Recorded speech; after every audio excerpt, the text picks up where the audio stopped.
This channel does not promote any violent, harmful, or illegal activities. All content provided by this channel is meant for an educational purpose only.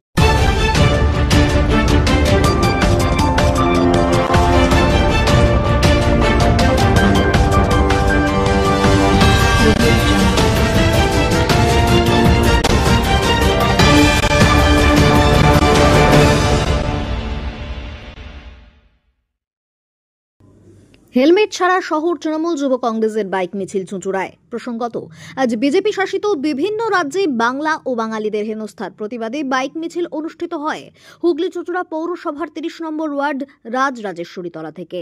সমাপ্ত হয় ১ নম্বর ওয়ার্ডের ঝাপপুকুর রোডে। এই bike মিছিলের আহ্বায়ক ছিলেন শহর তৃণমূল যুব কংগ্রেসের সভাপতি অর্পণ মজুমদার।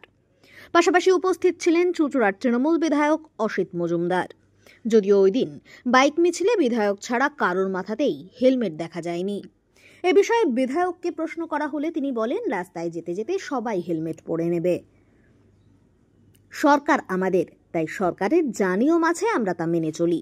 বাঙালি ভাষা এবং বাঙালির উপর যে বিজেপি শাসিত রাজ্যে যেভাবে নৃশংস অত্যাচার চলছে তার প্রতিবাদে তৃণমূল এই মিছিলে আমরা বাঙালিদের পাশে আছি।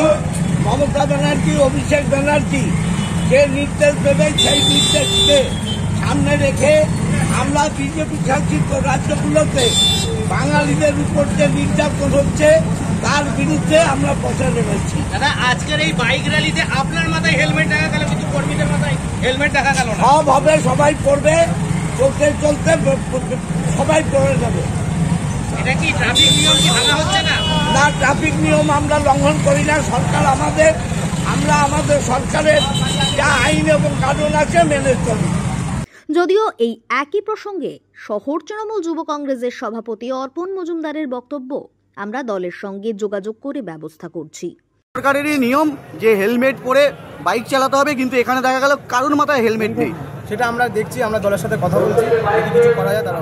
নিয়ম আপনারাই ভাঙলে, কিন্তু নিয়মের জায়গাটা কে করবে? আপনাদের দেখা যাচ্ছে অধিকাংশ জনের হেলমেট নেই। দাদা, হেলমেট নেই, সেটা নিয়ে আমরা কথা বলছি দলের সঙ্গে, দেখি যদি কিছু করা যায় এর মধ্যে আমরা করে ব্যবস্থা করছি। যদিও এই বিষয়ে কটাক্ষ করতে ছাড়েনি বিজেপির হুগলি শ্রীরামপুর সাংগঠনিক জেলার সাধারণ সম্পাদক সুরেশ সাউ বলেন, তৃণমূলী আইন তৈরি করে, আবার তৃণমূলীরাই আইন ভঙ্গ করে। বাংলা বা বাঙালি নিয়ে বিধায়কের ন্যূনতম মাথা ব্যথা নেই। যদি মাথা ব্যথা থাকতো তাহলে আমরা অনেক আগেই দেখতে পারতাম যে 26,000 শিক্ষক যারা তৃণমূল সরকারের জন্য চাকরি হারিয়েছে তাদের হয়ে রাস্তায় নামতো বিধায়ক মশাই। আজকে বিধায়ক মশাই রাস্তায় বাইক মিছিল নিয়ে এই কারণে নামছে, কারণ তিনি বুঝতে পারছে চুঁচুড়া বিধানসভায় তার দলের গোষ্ঠী কোন্দলের কারণে তিনি ক্রমশ কোণঠাসা হয়ে পড়ছে, যার কারণেই এই অস্তিত্ব জানান দিতে রাস্তায় বাইক মিছিল করে বেড়াচ্ছে। আর এই বাইক মিছিল করতে গিয়ে আমরা যেটা দেখতে পাচ্ছি, একটারও মাথায় হেলমেট নেই। মানে তৃণমূল সরকার আইন তৈরি করছে, আর তৃণমূলের দলবল তারা রোজ আইন হাতে নিয়ে আইন ভাঙছে। ব্যুরো রিপোর্ট, খবর গুচ্ছ।